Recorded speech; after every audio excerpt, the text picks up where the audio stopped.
ya estamos listos ahí con Guillermo. Bueno, pues le damos la bienvenida a Guillermo Torres Quirós. Muy buenos días, Guillermo, ¿cómo estás? Te saludamos aquí desde la ciudad de La Paz, un saludo allá a la Ciudad de México. ¿Cómo estás? Muy buenos días. Buenos días, mi estimado Alan, mi estimado Aarón. Pues efectivamente aquí es de la Ciudad de México y bueno, pues con el tema de que ya ha arrancado este paro de labores del Poder Judicial en todo el país.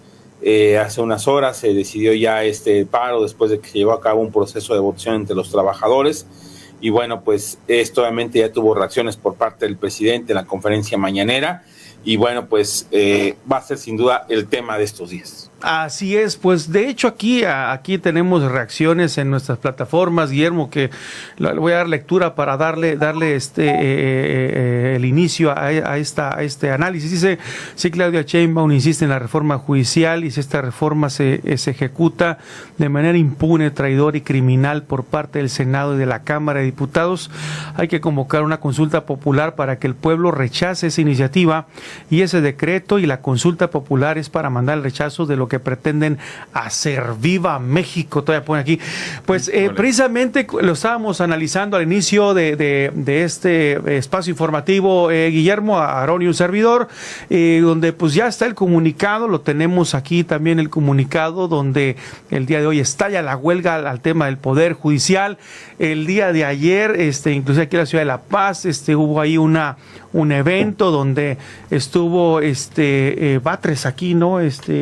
La ministra Batres haciendo en un foro donde nada más hubo 200 asistentes, o sea, y oyentes, ¿no? Y parte de los 200 eran entre organizadores y políticos de primer nivel ejecutivo y realmente no es una representación donde dijeras tú, eres un diálogo con los propios jueces, magistrados locales, el sector que está haciendo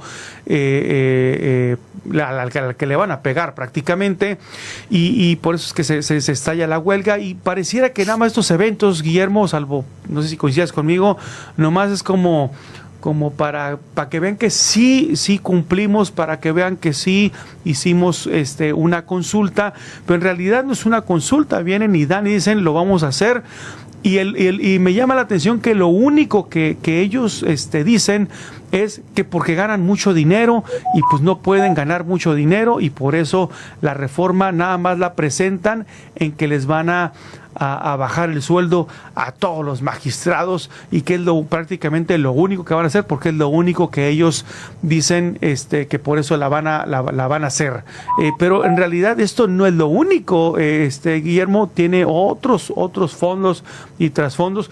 Pues platícanos un poquito acerca de esto para que la audiencia pueda entender este tema del Poder Judicial, por favor. Sí, claro, hay que recordar que durante esta administración el Poder Judicial se convirtió en el villano favorito, principalmente en los últimos 3 años, después de que la oposición, los partidos de oposición eran los villanos y parte del sector empresarial se sumó al Poder Judicial, especialmente a partir del año pasado, cuando la presidencia de la Suprema Corte de Justicia quedó en Norma Piña y no quedó en alguien cercano a la actual administración. Recordar que los primeros años de la Suprema Corte de Justicia en la administración del observador pues fueron los de la presidencia de Arturo Saldívar, y una buena relación, tan buena relación que ahora estará en el gabinete de Claudia Sheinbaum. Incluso Arturo Saldívar, violando la propia Constitución, renunció, según esto, porque ya no podía seguir siendo ministro, y bueno, pues renunció, incluso pues es el espacio que ocupa ahora la ministra Lenia Batres.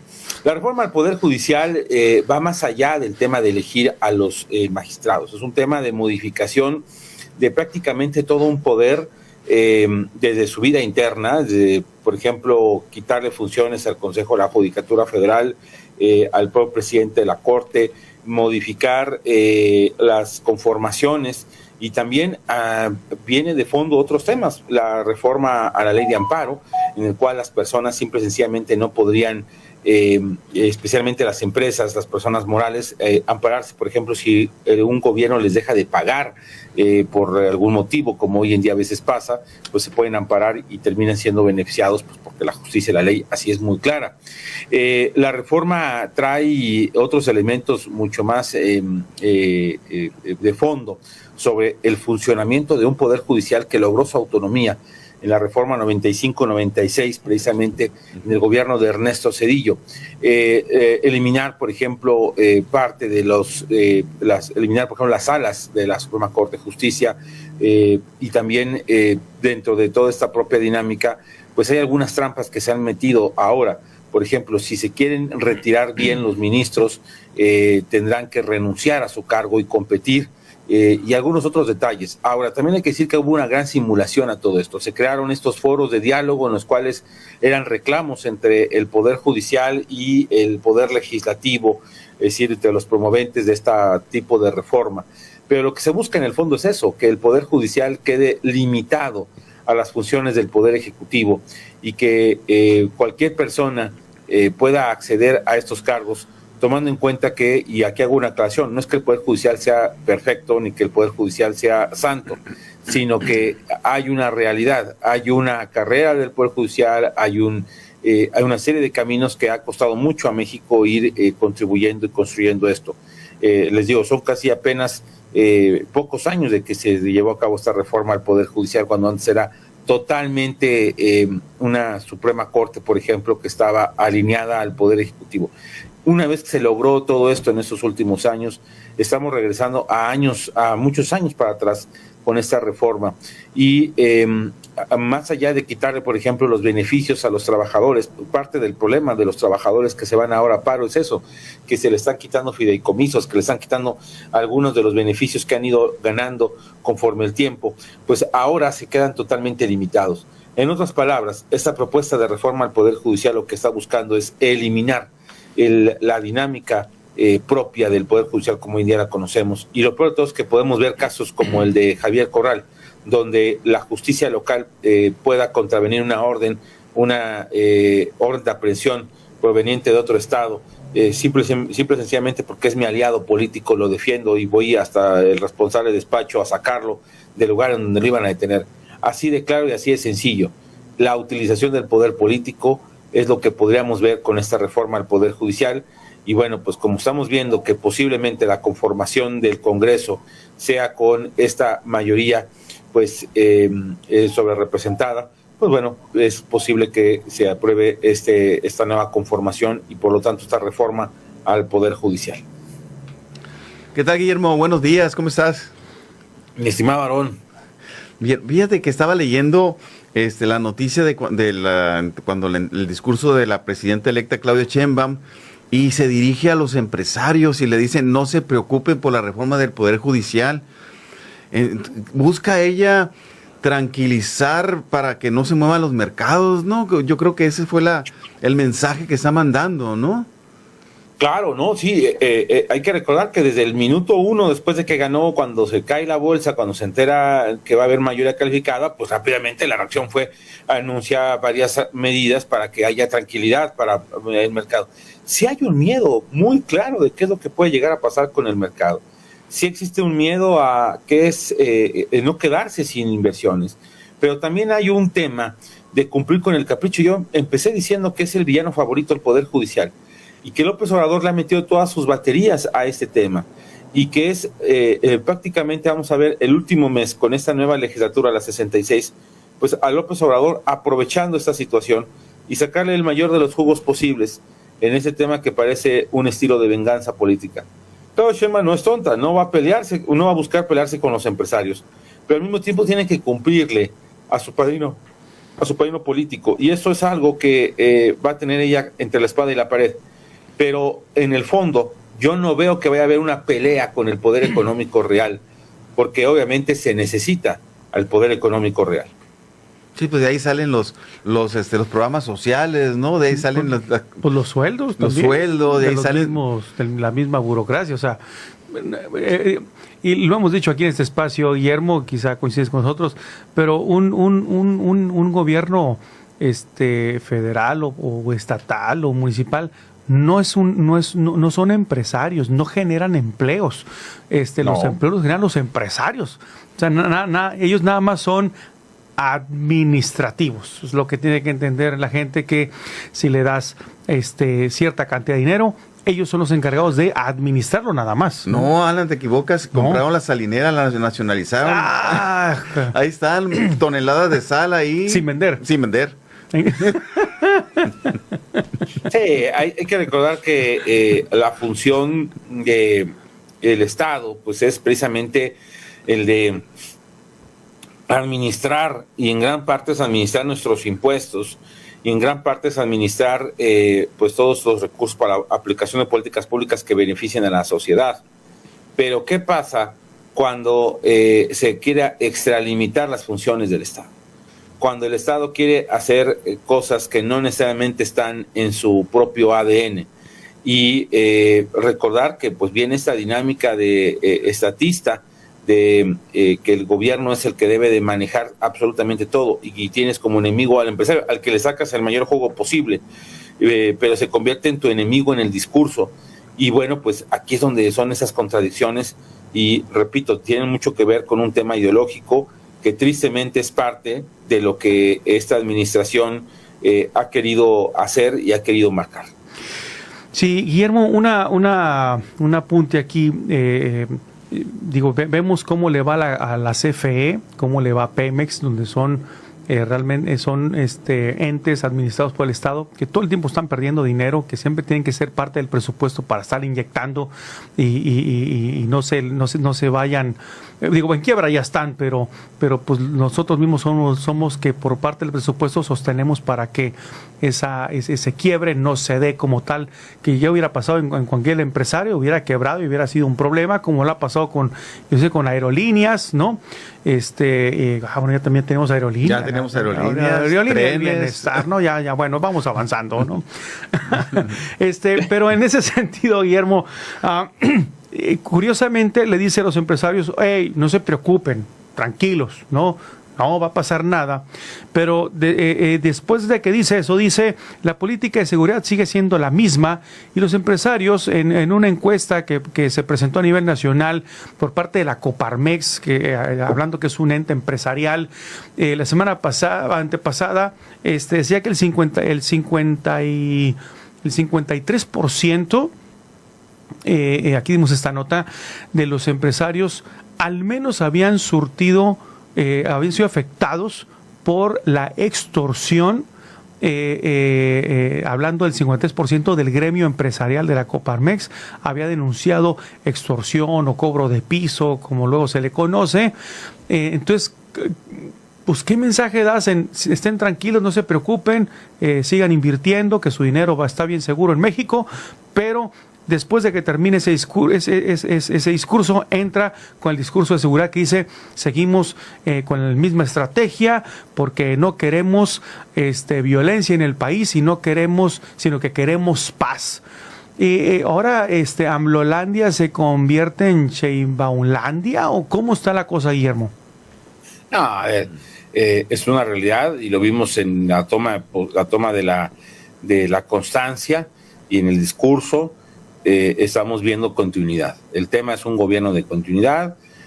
15 miembros de los 29 que se han ido mencionando para el gabinete, si tomamos en cuenta también el caso de la futura presidenta de Morena, el partido político, pues son exfuncionarios del gobierno del López Obrador. Incluso algunos repiten el mismo cargo: Rogelio Ramírez de la O, Marat Bolaños en la Secretaría del Trabajo, Ariadna Montiel en la Secretaría del Bienestar. Es decir, ese es un gobierno de continuidad, nadie lo ha puesto en duda, ha sido muy claro lo que ha marcado Claudia Sheinbaum en ese sentido, y creo que lo que estamos viendo en estos momentos es esta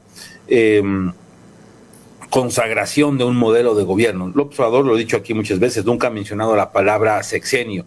López Obrador siempre ha manejado el tema de que este es un modelo de gobierno, un modelo de transformación, como es lo que ha querido llamar y determinar. Y lo que es una realidad es que no es así. Lo que es una realidad es que es una dinámica de gobierno en la cual se va a repetir las mismas acciones.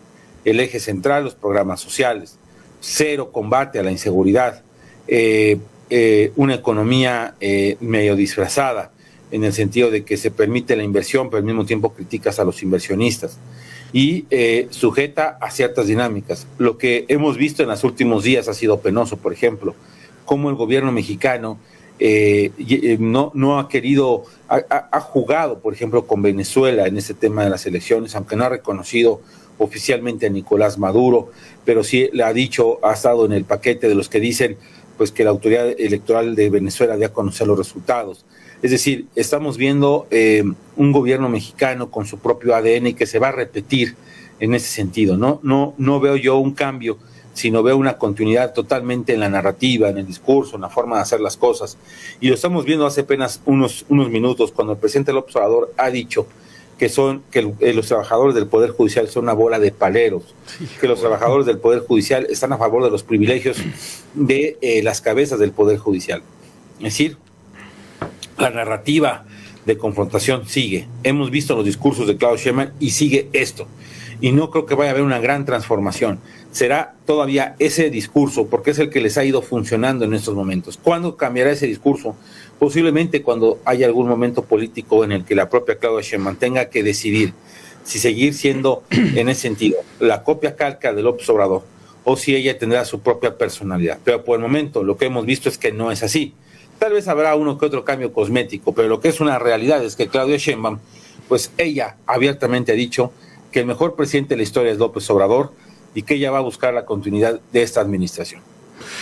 Sí, Guillermo, quiero pasar a un tema que también preocupa en el caso del sector con la sociedad, el sector religioso precisamente, porque también la Iglesia Católica ha llamado a Sheinbaum, como la Iglesia Católica ha hecho un trabajo en conjunto por la reconciliación, y me llama mucho la atención la palabra reconciliación, porque si hacemos un poquito de memoria, el presidente Andrés Manuel López Obrador se ha pronunciado como cristiano, como si fuera una separación, y dice: soy cristiano porque yo soy seguidor de Jesucristo, porque es el primer izquierdista de la historia, que claramente alguien que lea Biblia, pues es una falacia esa declaración, por supuesto, pero me llama la atención que un sector religioso, hablando de que, por poner un dato, el INEGI, el último dato del INEGI que yo tengo ahorita en la memoria es que el 93% de la población en México se considera religiosa, o sea, tiene una fe en Dios como deidad. Y habla de esta reconciliación, aunque entendemos que Iglesia y Estado están separados, pero aunque estén separados, son parte de la sociedad, o somos parte de la sociedad, toda aquella persona que tiene una fe, ¿no? Una fe en Dios, fe en o que lleva a cabo una filosofía de vida en el sector religioso. Pero ¿por qué la reconciliación? Entendemos que es una ruptura con Andrés Manuel, pero si viene la continuidad de la que estamos hablando, entonces quiere decir que inclusive el sector religioso de nuestro país, México es religioso, también está levantando la mano, no solamente los empresarios, no solamente los trabajadores del Poder Judicial, que los ha llamado paleros, como tú dices, que pues realmente los diputados y senadores del mismo partido pues vienen siendo paleros porque además levantan la mano, ¿verdad? Entonces no entiendo yo esa descalificación hacia un sector del Poder Judicial, refiriéndose a las propias personas, magistrados, jueces, todos los trabajadores del Poder Judicial, los llama paleros, pero también sus diputados y senadores son paleros porque hacen lo que él les dice. Entonces, y ahora viene el tema de la Iglesia, de la Iglesia Católica, que hace un llamado a nivel nacional de una reconciliación, porque entonces también la Iglesia Católica no es palera, ¿no? Entonces, ¿cómo está este análisis de lo político a lo empresarial, que ya lo vimos, el ejecutivo que quiere tomar el poder también judicial por absoluto, y también el tema social, hablando de que tiene que ver precisamente con ética y moralidad,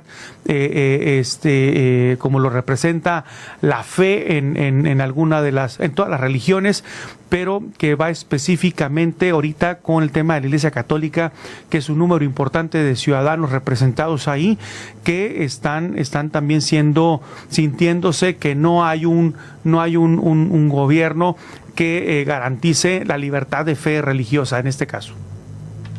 Sí, es un tema interesante porque hay que ver cómo fue el comportamiento del gobierno de López Obrador con, pues precisamente en este caso con la Iglesia Católica.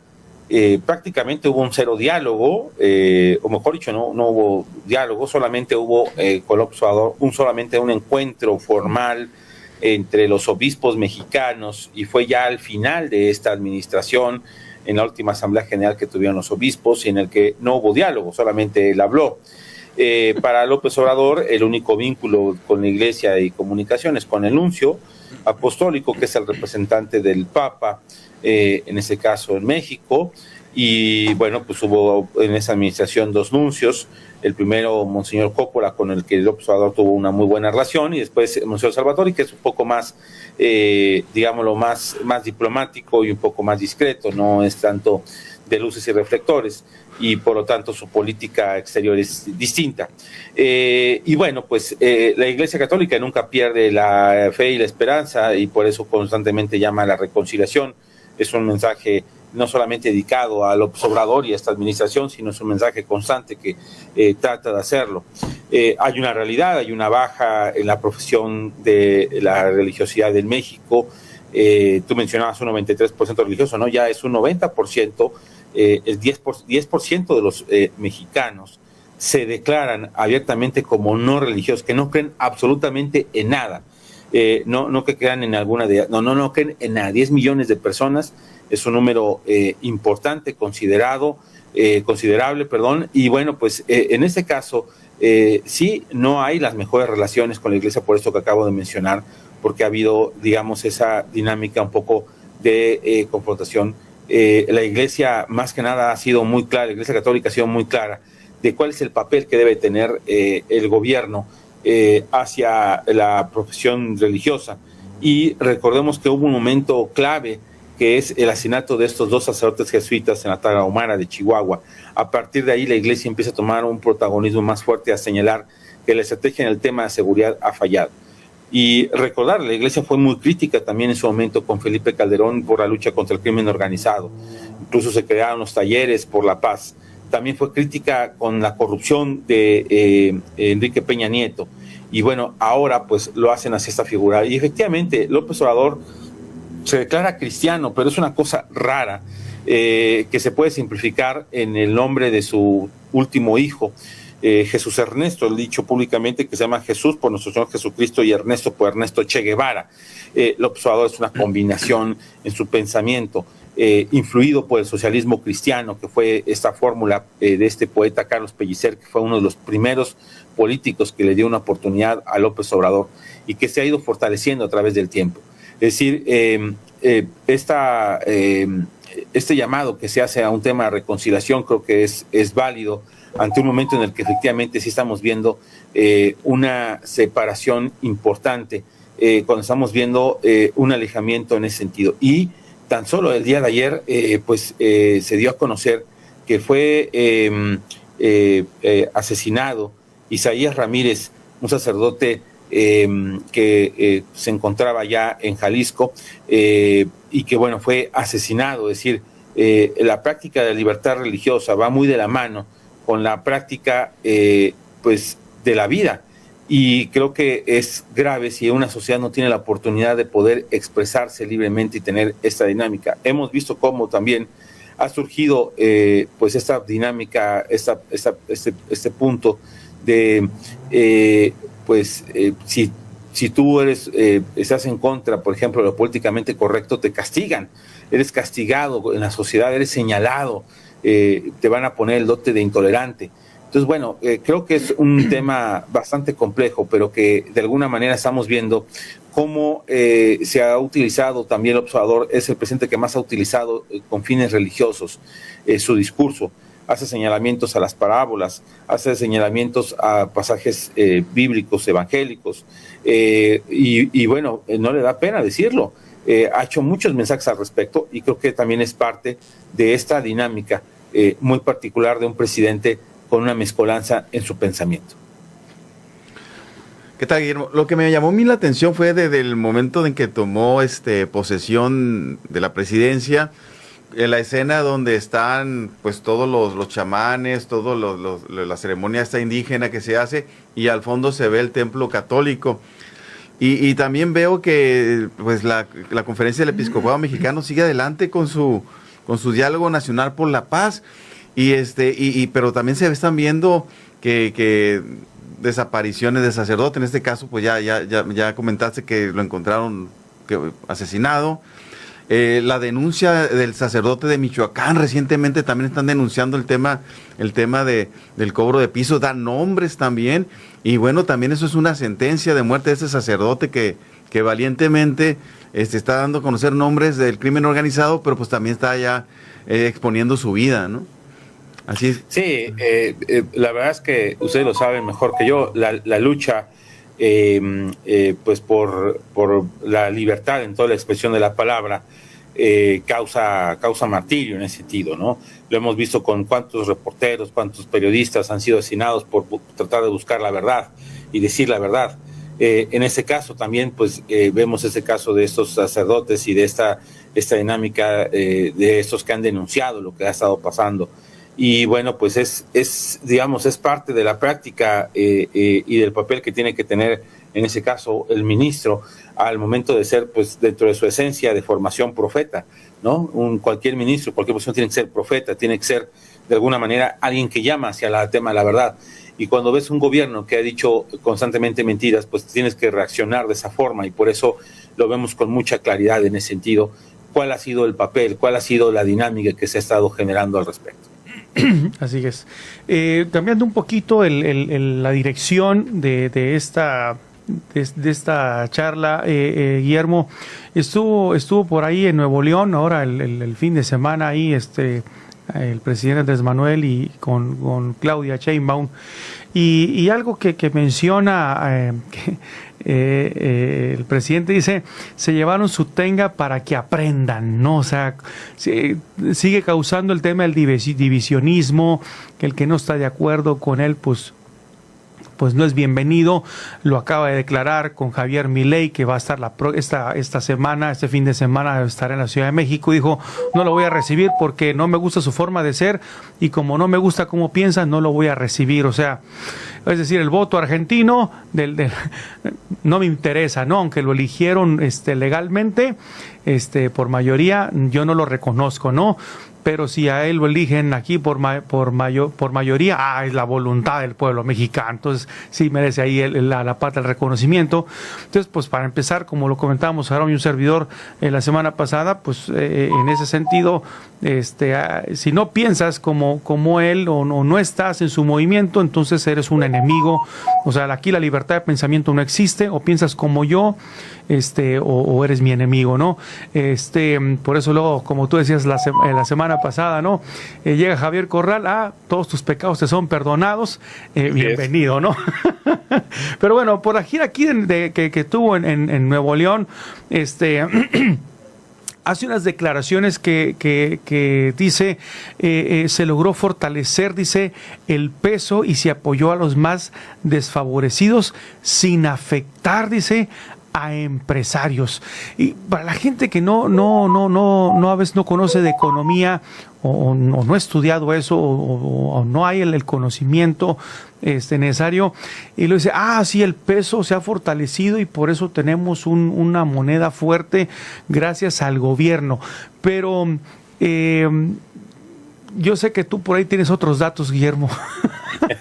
No, a ver, hay una realidad. Claro que se ha visto afectada la economía, y todo lo hemos sufrido con el tema de la inflación, tan solo con ese tema. Así es. El aumento de los productos de la canasta básica, cuando de repente ves que el limón se sube en algunos meses a 80 pesos, cuando ves que el aguacate está a más de 100 pesos, cuando ves que la cebolla sube a 40 pesos, pero cuando ves que apenas hace un par de años estaban a 20, a 10. Es decir, sí hay una dinámica muy fuerte, muy, muy fuerte en la economía del país. Sí hubo un fortalecimiento del peso, pero no fue tanto por el gobierno, sino fue por otro tipo de situaciones. entre otras cosas, por ejemplo, el tema de las remesas. Cuando un gobierno exalta las remesas, está reconociendo el fracaso. Tus ciudadanos no tendrían que estar saliendo de tu país, tendrían que fortalecerse en esa propia dinámica de lo que pasa en la economía interna del país. Y lo que hemos visto con la economía en el gobierno de López Obrador es que sí, se fortaleció en algún momento el superpeso, pero fue de forma superficial. En realidad, pues se da este impuesto para los pobres. El impuesto para los pobres es la inflación. Efectivamente es cosa curiosa, pero los programas sociales, por ejemplo, que han ayudado mucho a la economía interna, que han ayudado a la economía de barrio, porque ahí está fluyendo el dinero en estas dinámicas, se termina perdiendo también, pues por desgracia, con ese fenómeno de la inflación, que es uno de los fenómenos más grandes. Hace mucho que en México no veíamos números tan grandes de la inflación, que es la demostración nuevamente de que no ha habido una buena coordinación en el manejo económico. Y si bien hemos visto que las tasas de interés y el Banco de México se ha comportado a la altura, y ahí damos gracias a Dios por esa autonomía que tiene el propio banco, el Banco de México, su autonomía, también estamos empezando a ver que ya va a haber momentos en los que no se pueda los gastos con una gran cantidad de programas sociales que cada vez se van incluyendo en esta propia dinámica, en este propio sentido, en los gastos de la nación. Lo hemos dicho en este espacio, el presupuesto 2024, el 51% se fue para la Secretaría del Bienestar. Cuando un país, el 51% de sus gastos se va para una secretaría, para dar programas sociales, ojo, estás en peligro. Y cuando el otro 40% se está destinando a las megaobras, es decir, tienes muy poco dinero para una inversión de desarrollo económico. México está dejando de ser atractivo para los inversionistas, es una realidad. Tenemos el caso de Tesla, que es muy evidente, y podemos ver también otros casos donde las carteras de inversión empiezan a disminuir ante el miedo de, por ejemplo, una reforma al Poder Judicial, y regresamos al mismo punto, una reforma al Poder Judicial en el cual pues no te puedas amparar ante una decisión, por ejemplo, de tipo gubernamental. Sí, y fíjate, eso también en dándole continuidad a lo que te comentaba Guillermo, en el discurso que dio el presidente en Nuevo León, dice que los de arriba son clasistas y hasta racistas, y estaba el pueblo muy politizado. No, o sea, como que esa declaración, no, o sea, no. Causante de esa polarización. Digo, pero eso es estrategia del observador, hay que entender eso. Eso es estrategia de polarización constante y de una narrativa de buenos contra malos. Si estás con él, estás con los buenos. Si estás con los otros, estás con los malos. El discurso en Monterrey, en el que, por cierto, penosamente el gobernador Samuel García se pone nuevamente de tapete, y también se pone de tapete con Claudia Sheinbaum diciendo que las cosas van a seguir igual, pues demuestran eso, el pragmatismo político, la necesidad de alguna manera de una sobrevivencia política ante lo que hemos visto que ha hecho Morena y lo que ha hecho, digamos, en todo el plano nacional y el plano político, económico y administrativo. Es un tema más de fondo que habría que analizar, pero lo que es una realidad es que funciona el discurso de la división. Yo lo he dicho aquí, lo vemos cómo se pelean las verduras y las frutas contra los carbohidratos. Es decir, toda la narrativa es de confrontación. ¿Por qué tenemos que vivir una narrativa de confrontación? Bueno, porque le funciona al presidente, si no, no lo haría.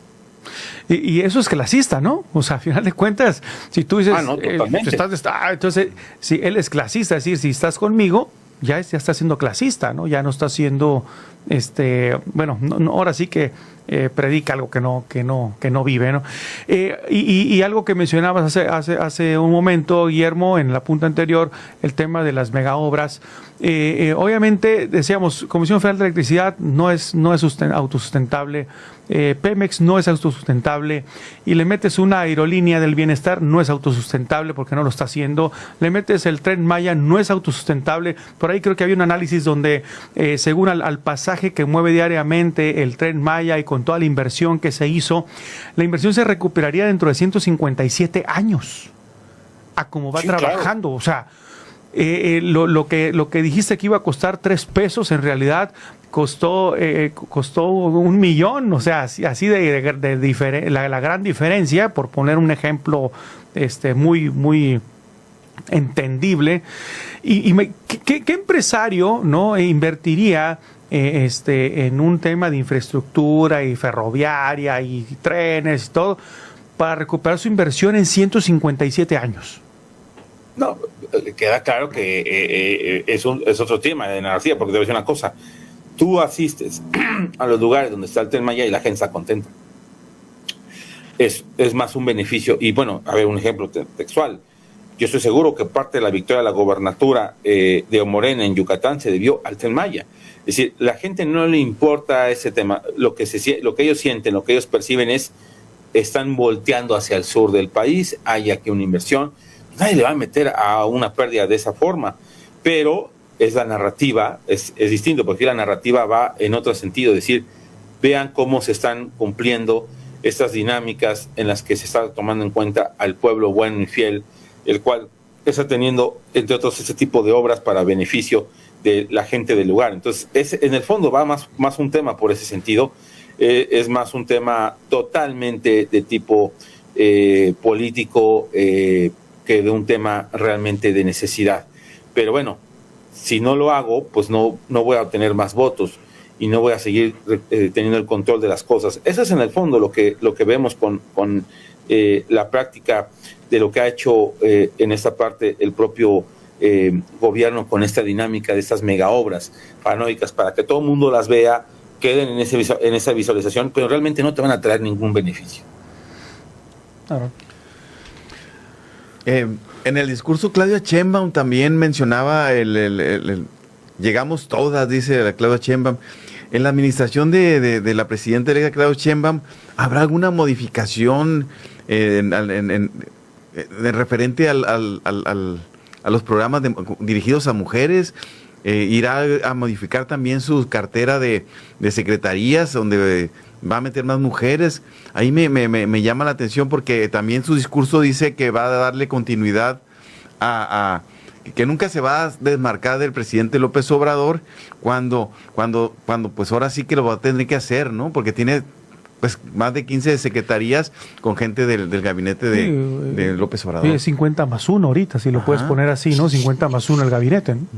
Sí, la verdad es que queda claro que Claudia Sheinbaum va a manejar este discurso, posiblemente, yo aquí lo anticipo, algunas, ya anunció que las mujeres va a disminuir el apoyo al tema de las mujeres a partir de los 60 años, entonces ya está enfocándose, hay algunos programas para el tema de mujer, pero en la realidad la vamos a ver con la práctica de las leyes.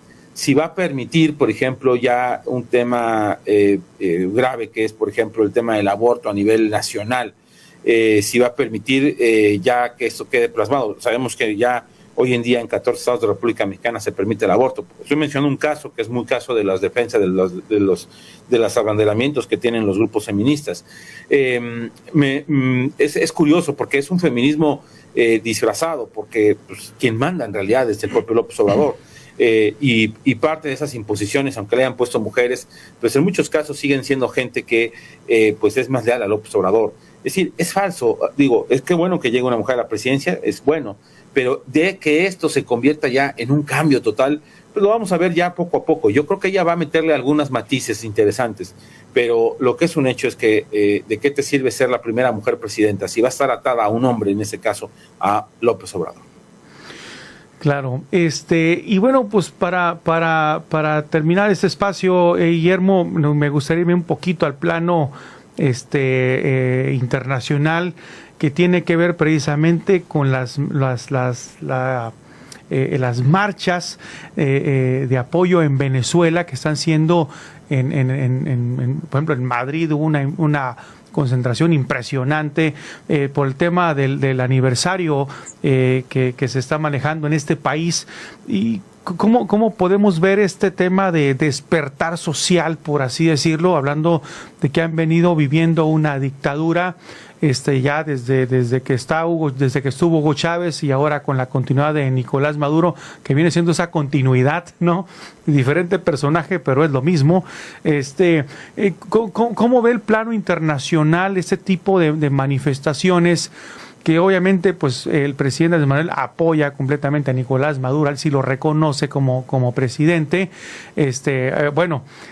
Públicamente no ha dicho sí lo reconocemos, pero porque pues sabe que apoyar a un dictador pues en el plano internacional y también nacional se le pone ahora sí que tendría más personas que no piensan igual que él. Pero ¿qué escenario nos deja esto, no? Sí, claro, las manifestaciones fueron majestuosas, incluso en la Ciudad de México, en el Monumento de la Revolución, fue una gran manifestación de la comunidad venezolana. 8 millones de venezolanos están fuera del territorio venezolano y a diferencia de otros momentos, en esta ocasión hay una demostración de que hubo un fraude. Hay ahora sí que los pelos de la burra en la mano con las actas y hemos visto la reacción lenta del gobierno de Venezuela para enfrentarse y decir aquí tenemos las pruebas de que nosotros ganamos. Bueno, la cosa está puesta tan fuerte que incluso el propio Lula da Silva, uno de los principales apoyadores del propio Nicolás Maduro, ahora ha mencionado que se repita la elección, lo que molestó al propio Maduro y molestó mucho más a la oposición. Es decir, la situación está complicando. López Obrador no ha metido un mensaje como lo ha hecho Colombia y Brasil, que estaban en el mismo paquete, de ponerle dudas a Maduro, pero un poco de un respaldo. El silencio es el mejor cómplice y es lo que ha estado haciendo el gobierno de López Obrador. Creo que estas manifestaciones fueron un gran tanque de oxígeno para la oposición venezolana y cada vez es más la demostración de que hay una mano negra, de que Maduro, a mi juicio, solamente se va a ir por la vía armada. No lo veo que se va a ir por la vía democrática, pero estos respaldos, estas manifestaciones demuestran que hay una presión muy fuerte, como yo no había visto en otros procesos electorales. Y el liderazgo de María Corina Machado ha sido sorprendente. ¿En qué sentido? Su mensaje ha sido un mensaje esperanzador, un mensaje no tanto de confrontación, sino de que se aplique la justicia y la verdad. Creo que eso es algo que le da un elemento. Felicidades a los hermanos venezolanos que salieron a las calles a manifestarse y que, como dices tú, en ciudades como Madrid fue impresionante, el Monumento de la Revolución fue impresionante y en algunos otros puntos del país manifestaciones muy simbólicas, pero muy importantes, muy llenas. Y esto demuestra que esta lucha de la oposición para que se le reconozca el triunfo puede a lo mejor tener efectos distintos a los que nos podemos imaginar. Maduro se está quedando solo, es el apestado de la región y lo sabe Lula da Silva, lo sabe Gustavo Petro, que sufren el hecho de que se les vincule directamente al propio Nicolás Maduro. La gran pregunta, ¿hasta cuándo López Obrador hará algo? Por lo menos el silencio es de cómplice. Aarón. Interesante todo eso que está sucediendo. Se quedó sin palabras. Me quedé sin palabras, ¿no? Sí, realmente el escenario de que los mismos voy a decirlo así, movimientos de izquierda como Petro, como Lula da Silva, al ya estar prácticamente no reconociendo a alguien que vaya desde su propio movimiento, por así decirlo, ideológico, pues ya obviamente es de llamar la atención internacional. Como bien dices, no creemos que se vaya a ir por la vía democrática porque no va a aceptar que ha venido manipulando las elecciones y que esta última, pues mucho más evidente al controlar las actas y no hacer público lo que la misma ley dice, y bueno, ya es una presión internacional importante que al día de hoy sigue sin reconocer, pero lo más preocupante es lo que tú bien apuntas, Guillermo, que como por ahí se dice, ¿no? El que calla otorga, ¿no? Al guardar silencio el presidente López Obrador, como otros mandatarios, pues al no definirse, pues está dando prácticamente un mensaje de apoyo. No lo digo, ¿verdad? Pero en realidad pues estoy de acuerdo con este tema y sobre todo porque mientras el pueblo argentino era de izquierda, por así decirlo, con todo ese pasado que lo llevó a la ruina argentina, está en la ruina, entonces sí lo reconocemos, pero cuando gana una persona como Milei de ultraderecha, con posturas, ahora sí que de ultraderecha, o sea, la ultraizquierda se aplaude, pero la ultraderecha se critica, ¿no? Para estas formas de pensar. Entonces aquí sí no te reconozco porque no estoy de acuerdo contigo y no respeto la voluntad del pueblo mexicano, y aquí no se está respetando la voluntad del pueblo venezolano que está al hartazgo de tal forma que hay un conflicto todos los días, siendo oprimidos, los meten a la cárcel, hay ya varios muertos, y eso pues interesantemente no se ven las noticias como como la noticia, vaya, de la clase A de la noticia, ¿no? Donde sucedió esto, no, se callan completamente, se van otros temas, ¿no? Pero pues gracias a las redes sociales, al internet, se puede ver cómo realmente sí está el pueblo venezolano puchando porque ya este régimen que lo tiene oprimido durante años ya se vaya, y el apoyo internacional, las manifestaciones. Y yo mencionaba Madrid porque Madrid, bueno, hablando de España, es un país de izquierda, y la verdad la manifestación es impresionante, como también lo mencionas tú, Guillermo, aquí en la Ciudad de México, el Monumento de la Revolución fue también muy impresionante. Pues algún último apunte, Guillermo. A estar atentos a este paro de la reforma al Poder Judicial. Va a tener, yo creo que, resultados y efectos interesantes, y estamos a días de que se diga cómo va a quedar la distribución en el caso de los diputados plurinominales, y esto, pues, el tema de la sobrerepresentación y todo el efecto que tenga, y también ponerle ojo a ese tema de Venezuela. Muchas gracias, como siempre, por este espacio, mi estimado Aarón, mi estimado Alan, gracias, como siempre. Gracias a ti, Guillermo. Gracias ahí por estar aquí con nosotros, y pues te mandamos un fuerte abrazo para allá, y pues que tú disfrutas de un buen clima. Aquí vamos a estar el día de hoy a ¿qué dijimos? 38, 39 grados por ahí, así que pues ahí nomás aquí, cuando quieras venir a recargarte solarmente con eso de las nuevas tecnologías y que ya vente para acá, aquí te recargas, ¿no? Te traes tu placa solar en la espalda, ¿no? Lo que sí es que aquí hay mucha lluvia, así que se compensa. Acá no llueve, mano. Pero bueno, un fuerte abrazo, que tengas un excelente inicio de semana, estimado Guillermo. Nos vemos el viernes, primeramente Dios.